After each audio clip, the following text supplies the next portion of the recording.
Hey there, welcome to the Catalyst Report. I'm Amy Lewis from the KFBK Morning News with my buddy Brandon Haefele, the CEO and founder of Catalyst Mortgage. And you know, it's shocking to think about this. So you went to college, you got your degree, you got your job. It's a good paying job, and yet you cannot afford to buy a house. Because first of all, you're saddled with an incredible amount of debt from college. So Brandon, what do people do if they've graduated, they got a job, and they want to buy a house? It's the American dream. It really is, Amy. And in today's day and age, with how student loan debt is increasing at such a incremental pace, you have people that are going to colleges that every year tuition's increasing. Yeah. They have their standard living expenses, and they want to be able to graduate. And then after that purchase, it really puts people in a bad position. And it's something that might take 10, 15. Even 20 years Exactly. to pay off. And in some cases, student loan debt nowadays is the size of a mortgage payment. Yeah. So really, it's a lot for somebody to take in. But I think that it really has to start with, parents and also, students and individuals when you're 18 getting ready to apply for these student loans to really be informed upfront as to what you're getting into and how it's going to affect you, not just now, but in 20 years from now. This is so painful. It's a great discussion because as the mother of 3 millennials, one who actually just said to Stuart and me, my husband and I, last month, she and her fiance, who live here in California, she was born and raised in California, cannot live in California. They can't buy a home in our area, can't afford it right now. They've got debt, and so they have to move to Florida to buy a home because it's much less expensive. Yeah, medium home price is less where they're looking, and then our region, we're in the mid 300,000 range for medium home price in the Sacramento area. But you look at how it's going to affect them on a monthly payment. What are they going to be able to afford, and also have disposable income thereafter? And on mortgage loans, there are different things that have changed when it comes to relaxing guidelines to allow some millennials to be able to come in with student loan debt and still purchase. But also some of the student loan programs have changed, that are also trying to help. So there's some give on that side, but really it comes down to up front. When you're going to apply for those loans, how is the repayment plan structured? There are things like income repayment, income based, so based off of your income. What's the monthly payment thereafter? Is it going to be based off of a term, or are you doing a 20-year term payback? Yeah. But the things you want to do up front is understand how they work, but also understand what you're taking out on a loan.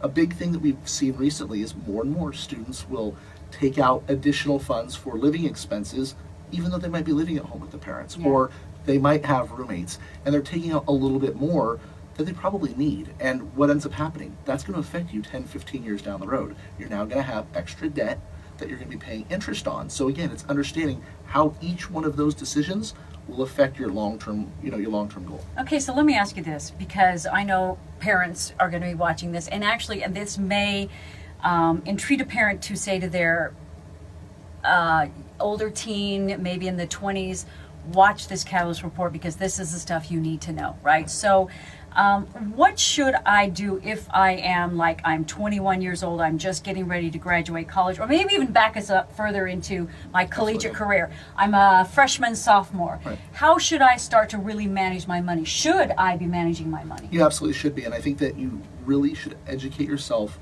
through your probably the local counselor at your school of what different programs are going to be available to you, and then also what career you're going into, what field you want to go into, and then what the repayment plan would be for your situation, meaning right out of college, what will be your earning potential right out, then looking, okay, if it's going to be income-based repayment, what will that payment be, and really looking at a budget for yourself, even though it's not going to be for 2, 3, 4, 5 years down the road. But in college, you should have a budget too. You absolutely should. But up front, going into getting those student loans, look at where will I be after I graduate? Yeah. What will my monthly expenses be just to live? But also taking this into account, because ultimately, but I think also it comes down to parenting. As parents, we need to educate our children as to what we're dealing with and what's about to happen. Yeah. And when you're looking at the student loan debt and you're looking at qualifying for a mortgage, okay, you want your kid to purchase a home. We all do. It's a huge investment. Yeah. But at the same time, what will the monthly payments be? And if they're making those student loan payments,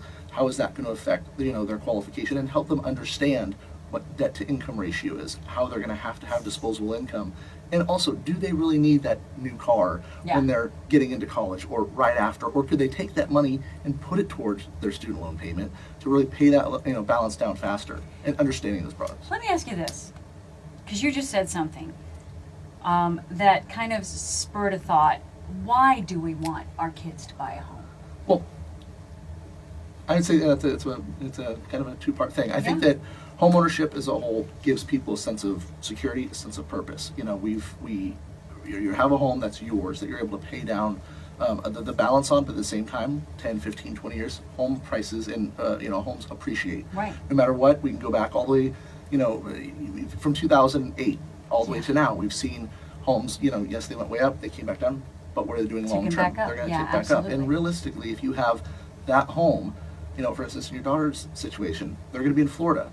They're going to have that home that's going to go up in the next 5, 10, 15 years. Yeah. They might then at that time be able to sell that home, use that equity to purchase a home here, and continue to build, I was hoping that's Right. where you were going. but continue to build their individual and their family's net worth. Yeah. So I think homeownership helps on a personal basis inside when you have a stable place for your family to grow, but at the same time it will help you as a a person that's growing in society and build your own net worth and help Yeah. you increase your own financial security. And the thing about it too is it's just maybe take a step away from people in college, millennials or whatever right now, because there was a large portion of the population that in 2008 and up lost their homes or sold their homes quickly to get out of their homes. And so now they kind of want to get back into the market and they want to again own a home because that truly is the American dream. So Right. what do they do? Well, really, even right now, there's still great down payment assistance programs. So, even if you don't have a big down payment, you're able to go ahead and still purchase a home with as little as 3% down. There's even grant programs available for Yeah. people that did get out of the marketplace. But it all ties together, understanding how, getting back into the market, how the loans work in today's market, understanding how student loans work, understanding any type of loan and how it Yeah. works, but making sure that you're setting yourself up to where you can achieve these different things, whether it be purchasing a home, whether it be making sure that you're actually going to be able to pay those student loans off in the next Yeah, 20 years. that's the big one.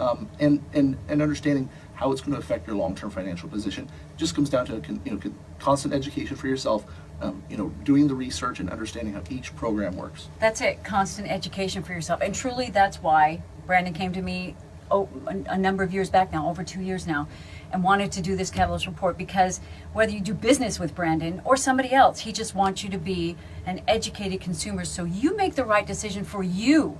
That's what it's all about, making the right decision for you. So you can talk to Brandon or his great team at Catalyst. Their number, I know, is 916-287-7777. But you know what? Just get educated on what exactly you want to do. Check out more at catalystmortgage.com or direct your friends to this Catalyst Report to every week on the Catalyst Mortgage Facebook page.